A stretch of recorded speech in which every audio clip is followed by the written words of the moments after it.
Hello and welcome back to Therapy Talk with Tammy and Pauline. This is Pauline and I am taking you on a school tour. In this episode, we are going to have a conversation with a group of Gen Zers. Goal of this tour is to have a conversation, get some more insight and experiences about how they view the world. And I think this information is beneficial to anyone. This is by far the biggest interviewees we've had on Therapy Talk. So we hope you enjoy. So the first question, how would you describe your generation? And also tell me what year you were born, just to have data.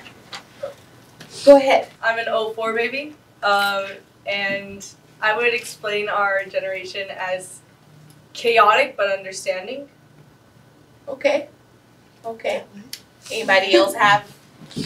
I was born in 2007, and I'd say that our generation is educated yet sensitive. Anybody have a different answer? No? Okay. What would make y'all chaotic? I think we just have we have a lot of access to information so easily. So I think we're constantly bombarded with new information all the time.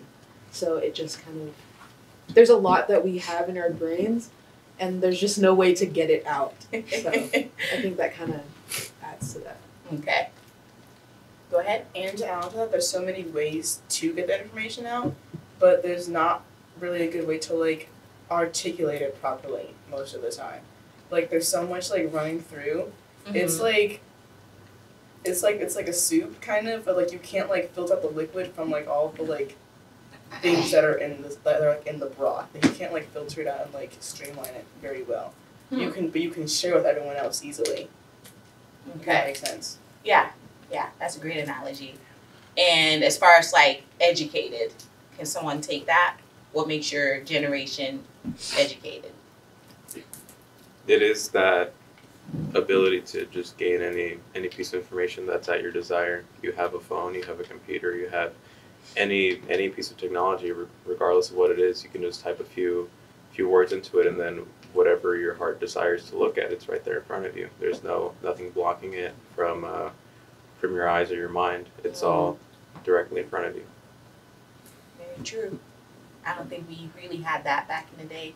Back in the day, it's not so far away either. Okay. This question. So these questions, I created some and also Tammy did. And this is a Tammy question. She says, Gen Z is the most influential group of technology trendsetters out there. What are some of the current trends you see now?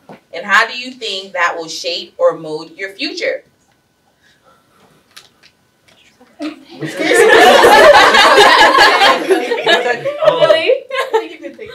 Wait, no, I was laughing at Well, why don't you go first, and then you can pick the next person. I don't know what trends. Oh my gosh. I'm trying to think of it. We will look at you. Yeah, can you please go? I can't think. There's a lot of so there's different sides and facets of the internet. So each facet has its own little mini trends. So not everyone knows the same trends. So it's hard to say what the trends are, because what's trending for you could be someone else could not know what they're talking about at all. And the things that do become the most major trends are either it's usually making fun of someone, or which is true. It's making fun of someone, or it's something that's discussing a universal thing and making jokes about a universal topic, a universal human experience, Mm-hmm. Your parents making you do chores or something like that, or joking about what you do when you have a crush or things like that. So, but yeah, it's hard to tell what's trending. What the trends are and how they affect you, because each person has a different trend based on what's affecting them, and that affects them differently, and so everyone's just kind of doing their own kind of thing. Mm-hmm. Okay, go ahead. I have one. Not a trend exactly. However, I do think that as our generation continues to speak, communication, although becomes more connected, it becomes less articulated because words now or phrases can be condensed into 1 or 2 words, and at times people looking from an outside of you, like myself, I not an avid social media user, and so at times whenever some people are talking, I generally have no idea how to interpolate what they're saying. So communication can at times be hindered because if you're not with the times, I guess, then you're not able to find meaning in whatever people are saying. Yeah, good point. Who has had to create an email and send out an email? Was that challenging? No. Okay. 2 steps and you're done. Did you add any emojis? No. Only when they're Garza. Yes, we always have to send him emails. Oh, the shade. Okay. I was like, okay, now I need an email. Like, because everything is on social media, so I just needed a username and, a couple of pictures of whatever I was talking about, and that was it. But then I needed an email. I was like, kind of old people. Well, you're gonna find out. Go ahead. Something I've noticed, especially with like the people I hang out with, although we are a part of like the Gen Z like communication world, like heavy on social media, we can communicate well with adults and like in professional settings. So I know, at least from like our standpoint, whenever we're interacting with like a meeting in Stuco, we're very like serious and we don't like use the slang words like slay, like you go girl or something like that. We try to like keep it professional because we understand where our boundaries are, and like writing emails, at least to my counselors and stuff, it's pretty keep it straightforward. Don't be funny or anything like that. Yeah. So to me, you're saying you have the ability to be like flexible and have variety and being able, where to have a certain type of language and where to show a different part of yourself and be more expansive and using more of your words. Yes. Yeah. Okay. Anyone have something to add to this one? It's so blue. I'm going to turn this now. Don't be shy.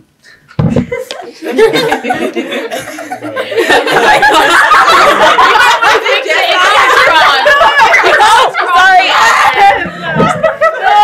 sorry. It was to you. Get it back. Please get it back. There. Yes, it was on your crotch. You just had a good angle. Give me a shorter chair. Pretend it's like an email. Okay. Can I have like a smaller chair? So let's hear from some people we haven't heard from. If you're comfortable sharing, that is. No pressure. The question is, what are some topics of interest for your generation? What is interesting to you? Nuggets. Say that again. Was that a jingle? What was that? I said the first thing on my mind and it was chicken nuggets. Chicken nuggets. Okay, let's talk about chicken nuggets. Dinos. Dinos. Dinosaur nuggets, everything. Okay. Anyone else? Topics of interest for your generation. I would say music. Oh, yeah. Because that's how people find a way to bond or connect with each other. Like if you have similar interests, or like when a new song comes out, like everyone's so interested in like, oh, did you like this? Did you like this? Or like albums, and it's just it's another way of communication. I think so. Yeah. I have to say, in therapy, it's fun when a client comes in and says, hey, I have this song. You want to hear it?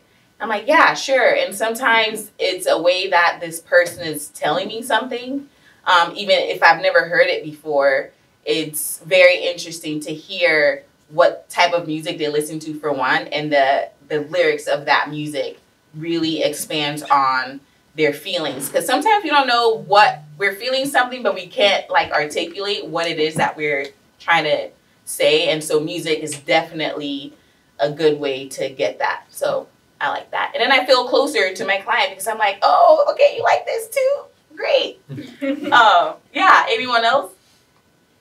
I think technology, because technology is continuing evolving. So like now we have phones, laptops, and it's like, what's the big thing? AI, and you know, AI is gonna be a big deal, like upcoming future.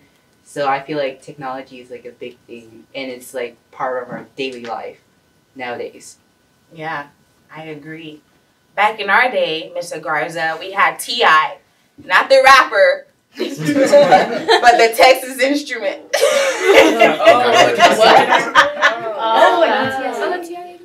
Yeah, y'all used to use that? Yeah. Okay. And now I have it on my laptop. On your laptop?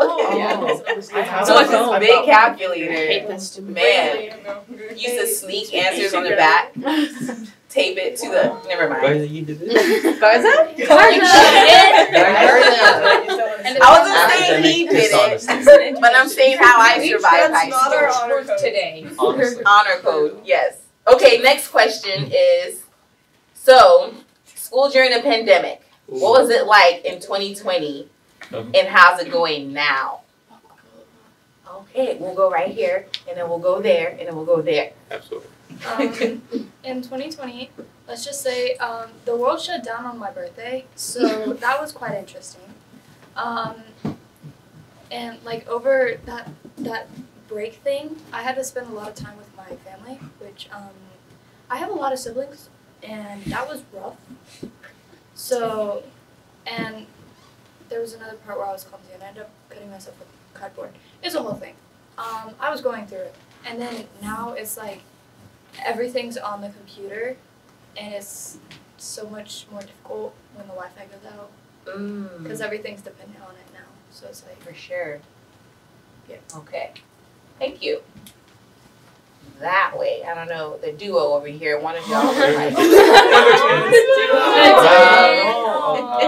Name a better duo.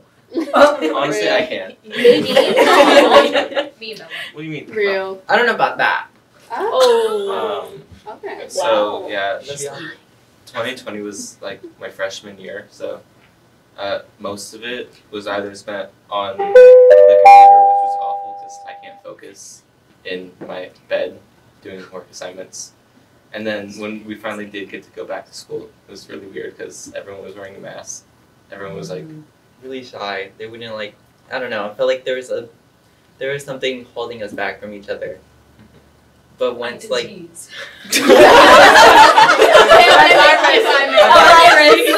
but still like we just wouldn't. I feel like there's still something in between us that we could have had, but we're scared to do. You know. And then sophomore year, like everyone's like started interacting with each other more. So it was really weird to see everyone's personalities and everyone's faces. I'm gonna be honest, a lot of people didn't look like how I thought. Yeah, they would look. you would imagine their face. And they shake out their mask, and they're like, I hate that mask fit. So annoying. There's a whole SNL skit about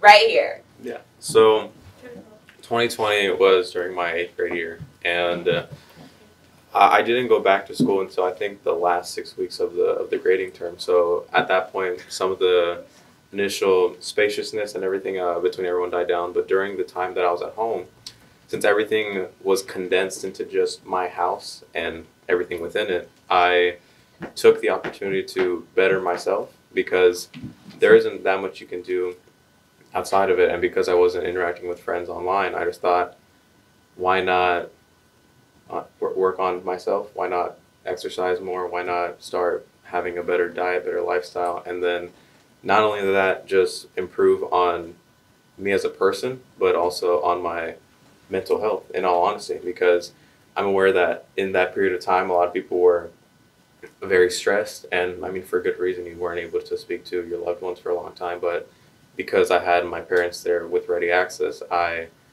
got self-disciplined for school, and this is a very controversial opinion potentially, but I think quarantine was one of the best things that could have happened to me personally. Okay. So, yeah. Thank you. Anyone else have something to share? I feel kind of similarly to what Raul said.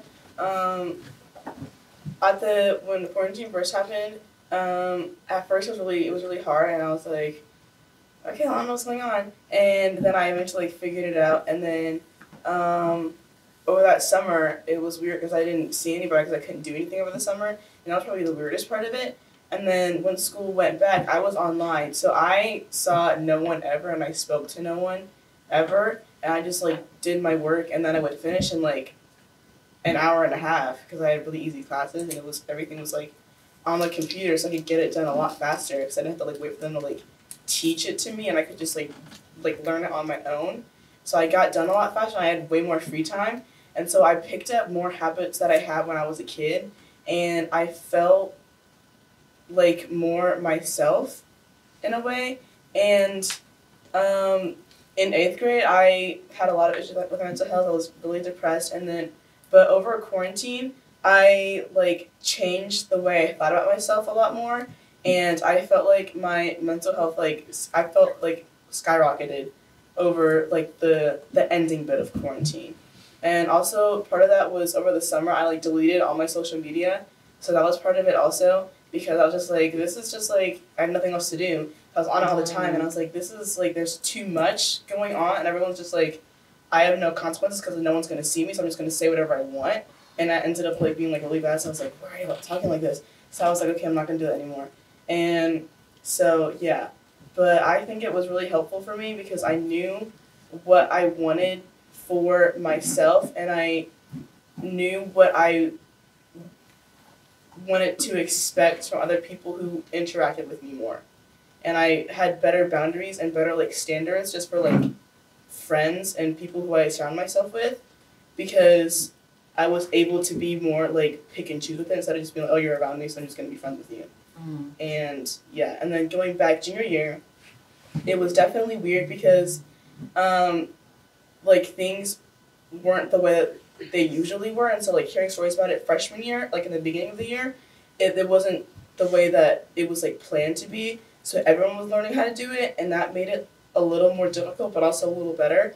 Everything about like quarantine, how it happened was just weird, but I feel like now I'm better at adjusting to change and like learning how to like roll with the punches and adapt to my surroundings more, and just being quick on my feet and thinking through solutions better and figuring out what works best for me instead of just doing like what I'm told to do, because someone's being like your instructions, like what you're taught to do, like the way you're taught to do things doesn't always work for you. And I feel like I'm better at figuring out what methods work best for me and my brain that will keep me healthy and like able to do things in a quicker, more efficient way for how I work and function as a person.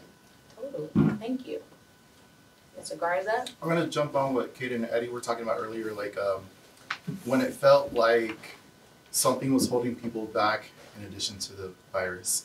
It's like they didn't know, I say they, I'm talking about students in general, they didn't know how to like people anymore. For instance, like at a school pep rally, everyone's awkward and they're sitting there, it's like they don't know how to cheer, they don't know how to like, should I respond, should I stand, should I clap? No one else is doing it, so I probably shouldn't do it either.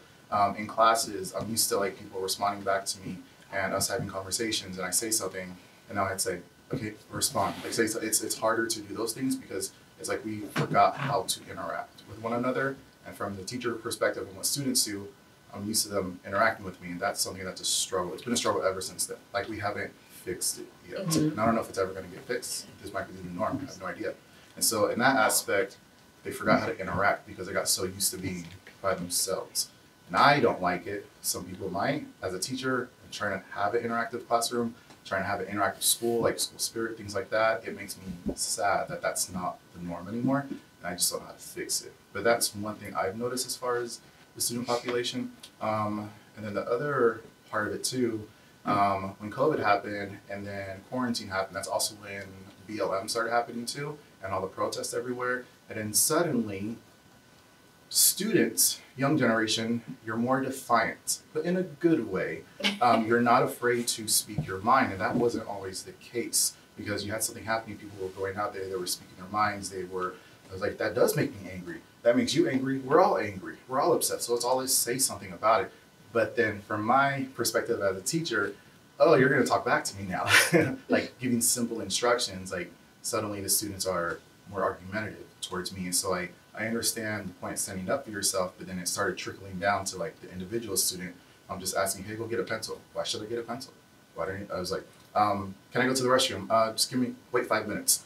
I shouldn't have to ask to go to the restroom. It's like, oh my gosh, okay. You want to speak your entire mind. Like those types of things are more prevalent now than what I've experienced in the past. So there's different side effects that have happened that I didn't expect to happen. And it started with these big changes, obviously seen on social media, and it's gotten down to the individual person. So those are two things I've noticed about your generation. Not necessarily about you. Maybe some of you. But your generation. Yeah, I mean, I think what I'm hearing is a lot of, there was downside and there was like the upside of being in a quarantine, and even now there's still a bit of like residual afterwards, and I don't think will be fixed per se. I think it's 2020 up until now has been traumatic, and that's what you're experiencing is a trauma response to what you went through. And you don't necessarily have to catch something as far as like, let's say a virus, but hearing about it, hearing about all the activism things that went on, seeing it is as traumatic as being in it too. So you can look at it in that way of the way I respond to things now could also be in the fact that I went through something and my body, my mind is trying to figure out how to adapt and adjust to the new norm. And like you were saying is you've learned to be more adaptable because things change so much. So there is a positive impact in this whole thing. Even as a therapist, 2020 was probably the hardest time for me. That was probably the hardest I've had to work. For one, I didn't know I counted on people missing appointments for me to just chill on the couch and take a nap. But in 2020, just about everyone showed up to their sessions. And that was great in some ways, but also the topic that we would have sessions about were about being in quarantine and the social, political things that were going on. So I'm hearing just about every session. I usually schedule people, like 7 people a day. For 7 hours, I'm hearing the same stuff. And it didn't really impact me until 2021, where I'm like, oh, this is what everyone's going through. Because at this point, now more people are kind of trying to get back out there. And I had the opportunity to actually feel more of what I heard. And so I started therapy in 2021, and that was great. So that is interesting that we're still kind of feeling the impact.